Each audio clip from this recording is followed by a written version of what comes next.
Economist Mark Thornton. He's a senior fellow at the Ludwig von Mises Institute. Hi there. I'm going to ask you if you've got any bitcoins, but I shan't start with that. That'd be too nosy. What do you make of this milestone, sir?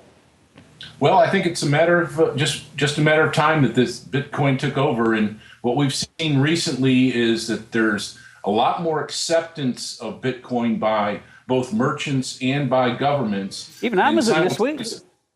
What's that? Even Amazon this week.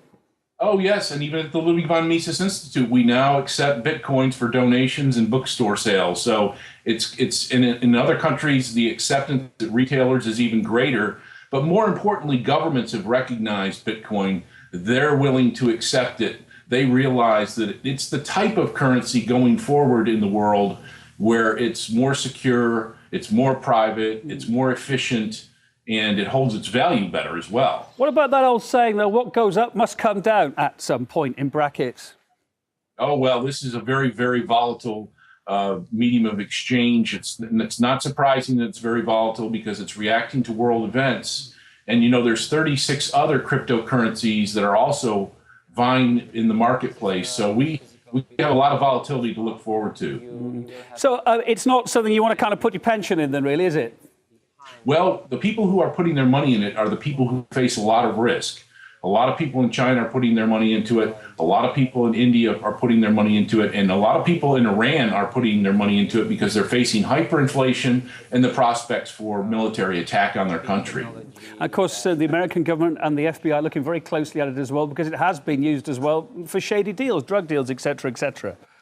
Yes, but Bitcoin accounts for less than 1/2% of all of its transactions in entirety compared to the worldwide illegal trade in goods and services. So it's a very, very small player. And actually, it's the US dollar that is the medium of exchange of choice of criminals around the world. We talked about how Bitcoin's catching on just now. It's really catching on in China, isn't it? I guess no surprises, but why particularly China?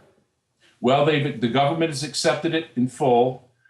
Chinese merchants have accepted it in full. And of course, there's also been a political turnover. And with that political turnover, there's going to be reprisals. And so some of those high government bureaucrats are probably putting their money into Bitcoin in order to exit the country. Well, with the rate that's been going at the moment, up and up and up, when's it going to be snapping at the dollar's heels, do you think? Well, yes, I think you're going to see much higher prices for Bitcoin. I don't forecast market prices, but I think that over time, you're going to see Bitcoin rising in value because fiat currencies are continuing to depreciate around the world. We're in a world currency war, and that spells good things for investors in Bitcoin. Economist Mark Thornton, thank you for your thoughts. Nice to have you on the program. Thank you.